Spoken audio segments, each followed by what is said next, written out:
예, 오늘 또 이어서 맞지마리까야 70개 중에서 오늘은 62번째 이야기. 이야기가 길어질수록 이 구독자가 많아야 되는데 반대로 지루한 느낌이 드는가 구독자가 줄고 있어요. 그래서 좀 안타까운데, 우리가 부처님이 29살에 출가해갖고 35살에 득도했다. 6년 고행 끝에 득도를 했어. 그럼 35살에 득도하고 80세에 돌아가셨으면은 45년간 설법을 하셨다. 깨친 이후에 설법을 한 것을 말하면은 45년간 하셨다.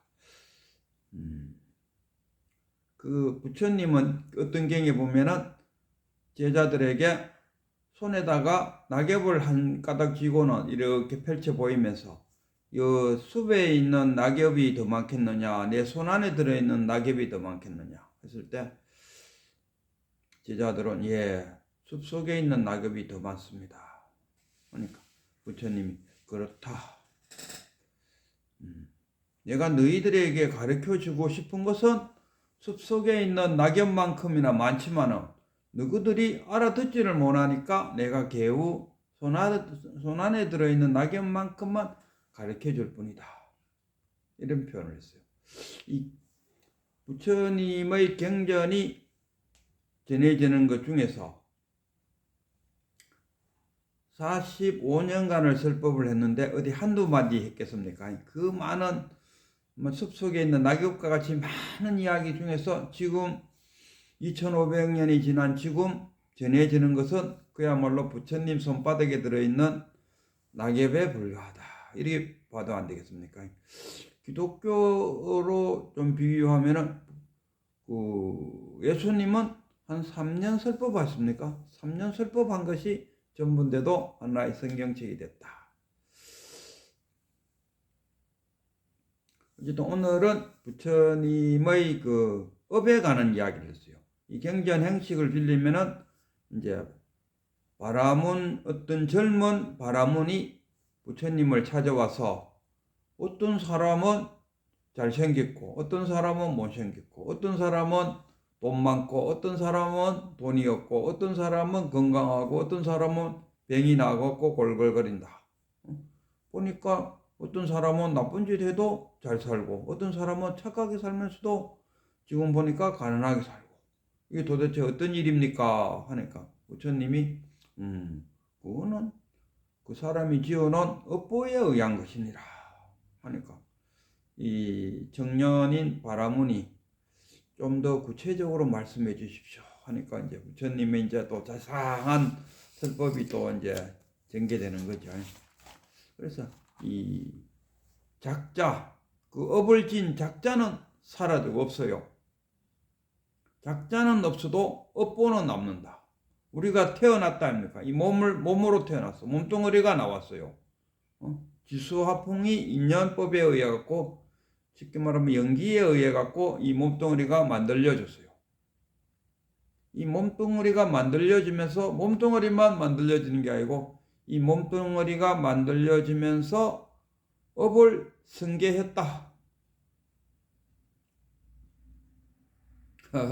업보를 승계하였다. 그래서 그 지었던 그 업을 지었던 그 자는 사라지고 새로운 몸뚱어리에 뭐가 있습니까? 업보가 남는다. 그 업보에 의해 갖고 지금 내 이 몸뚱어리가 그 업을 받고 있다. 이렇게 표현해요. 물론 이 2와 4로 나눴을 때 이치적으로 말하면은 깨치고 나서 이런 이야기를 들으면은 씩 웃고 말죠. 그러나 우리가 그 생멸문과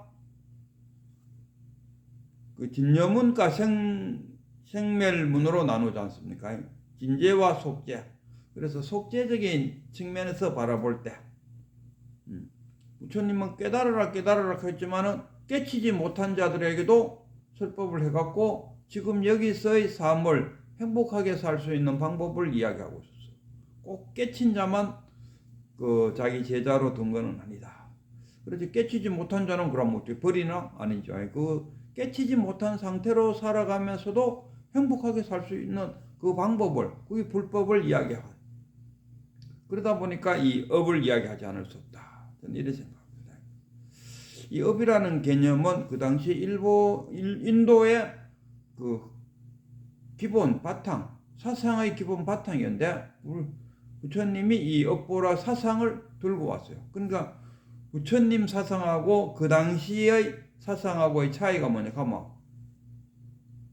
브라마는 브라만으로 계속 태어나고, 카스트라는 카스트라 계속 태어나고, 바이사는 바이사로 태어나고, 또 수드라는 수드라로 태어난다는 게 그 당시의 사상가들의 생각이었어요. 그러나 부처님은 그렇게 생각 안 했죠. 부처님은 비록 네가 바이사로 태어나더라도 지금 현재 여기서 선업을 쌓으면 다음에는 브라만으로도 태어날 수 있다. 이게 부처님의 사상이었어요. 그러니까 업보를 어떻게 지었느냐에 따라서 다음 생에서는 그 업보에 의해 갖고 태어날 수 있다. 근데 그 당시 그 인도의 사상은 그게 아니었어요. 아무리 착하게 진 그 크사트리아도 다음 세대에 브라만은 될 수 없다. 이게 그 당시의 인도 사상인데 부처님은 아니다. 업보를 우리가 승계를 했다. 그러니까 전생에 지어놓은 그 업을 내가 승계해 왔어요. 그 지은 사람은 없어. 그때 지은 작자는 사라지고 업보만 남아서 내가 승계했다 이런 이야기. 그래서 그 업보에 따라서 이번 생을 살고 있는데, 이거 쫙 분류를 해놨어요. 그 전생에 살생을 즐기는 사람, 그러면 5분생에 태어나갖고 그 수명이 짧다. 그럼 남을 해친 자는 이번 생에는 병이 난다. 그러고 뭐 악담을 하고 뭐 비난하고 이랬던 사람들은 이번 생에서는 추하게 태어난다. 그리고 뭐 화를 잘 내고 증오와 뭐 짜증내고 증오, 불만 이런 것을 막 포출하는 자는 사랑스럽지 못하게 태어난다. 항상 반대가 있죠. 그런 것을 안 하는 사람은 사랑스럽게 태어나겠죠. 그리고 시기하고 질투하면은 세력이 없다. 무력하다. 우리가 그 카리스마, 저 사람 정말 카리스마 넘친 이랬을 때 시기와 질투가 없었던 사람이었다. 나는 왜 카리스마가 없을까? 아마 전생에 내가 시기와 질투를 너무 많이 했는 모양이래. 그 다음에 남을 잘 칭찬하는 사람. 이걸 우리가 불교에서는 수의공덕이라고 그래요. 어떤 그 스님이 큰 절을 하나 지었어요. 그래갖고 그 절을 지은 그거를 해양주라 하던가 해주를 만났을 때 정말 고생 많았습니다. 이렇게 어떻게 해서 이런 좋은 절을 지었습니까? 정말 훌륭하십니다. 이렇게 막 칭찬을 해주면은 그 절을 지은 스님만큼이나 공덕을 쌓는다 이렇게 표현하는 게 수의공덕입니다. 반면에 어느 스님이 절을 하나 지어놓으면은 막 비방을 하죠. 지금 뭐 왜 타락해갖고 어째 해갖고 뭐 돈을 뭐 사기쳐갖고 갖고 와서 왜 절을 짓다는 동 뭐 이런 식으로 이야기했다면은 그 사람은 세력이 없죠. 카리스마가 없는, 그리고 추하게 살고 또 가난하게 가난은 수행자, 그러니까 수행자에게 보시하지 않는 자. 그 당시 같으면 사문이나 바라문, 이 사문은 카스트리아 이하, 4계급 중에서 카스트리아 이하를 우리가 사문, 그리고 사문 고타마 그러거든요. 그리고 그 당시에 브라만족이 수행자가 됐을 때는 바라문이라 그래요. 그래서 이 바라문이나 이 사문에게 공양하지 않는 자는 가난하게 태어난다. 뭐 이렇게 표현하기도 하고. 오만하고 거만한 자는 또 어디서 태어나느냐? 오만하고 거만한 자는 선한 집에서 태어난다. 그 당시 그때 뭐 수도라, 카스트리아 뭐 이런 데 태어났겠죠. 그 다음에 진리를 묻지 않는 자, 바라몬이나 이런 자들에게 진리를 묻지 않는 자, 어리석게 태어난다. 뭐 이렇게 하고. 그래서 이 업에 의해 갖고 태어날 뿐이지. 뭐 우리나라도 옛날에 그 종자가 노비의 종자와 뭐 양반의 종자가 따로 있느냐 하고 그때 한바탕 일으켰다 합니까? 그와 같이 부처님 사상도 똑같아요. 종자는 없다. 지금 여기 태어나갖고 네가 어떻게 살다 가느냐에 따라서 다음 생애가 결정되는 거지. 네가 지금 태어나갖고 브라만이라는 신분으로 태어나갖고 그 다음에 그러니까 누굽니까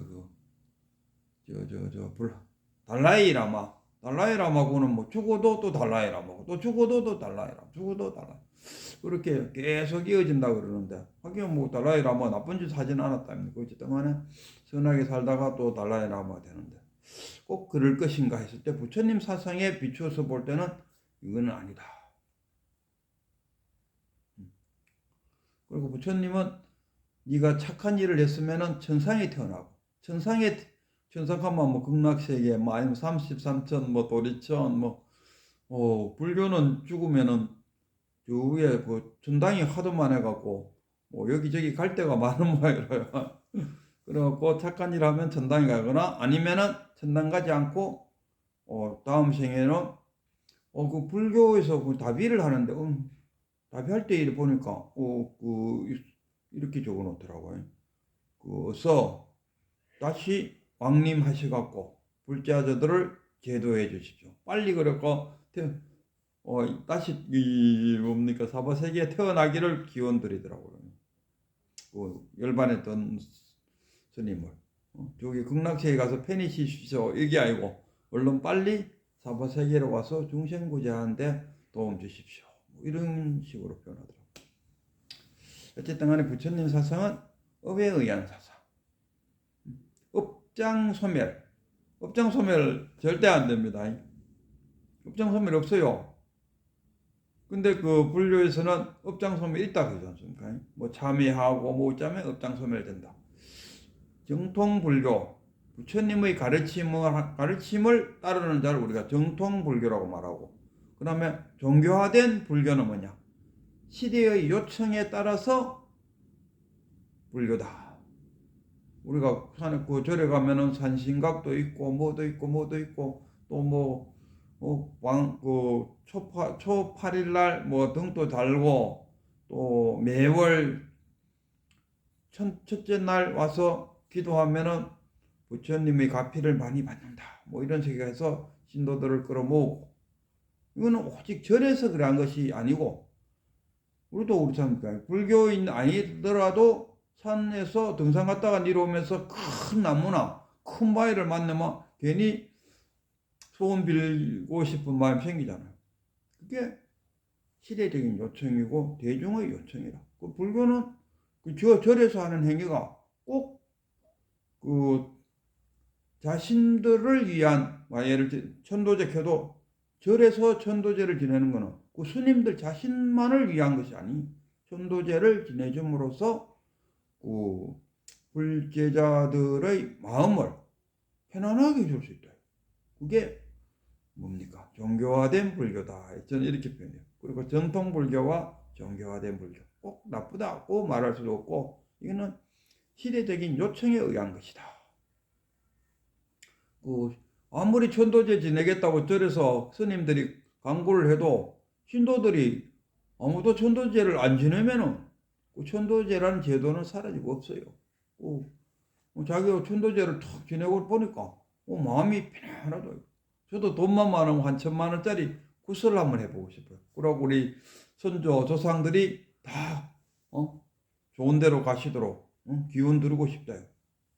갔는지 안 갔는지 모르지만 기운을 드리고 싶다. 그럼 내가 조상님들을 위해서 기운을 드렸다. 이런 마음을 딱 가지고 마음이 편안하다. 이게 뭡니까?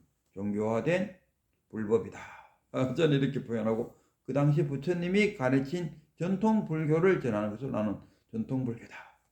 이렇게 표현하는데 이 업보가 무엇이냐 했을 때 어쨌든 간에 부처님은 깨치지 못한 중생들을 괴로움으로부터 벗어나기 위한 하나의 방편설법으로 업보를 이야기하지 않았을까, 저는 이렇게 생각합니다.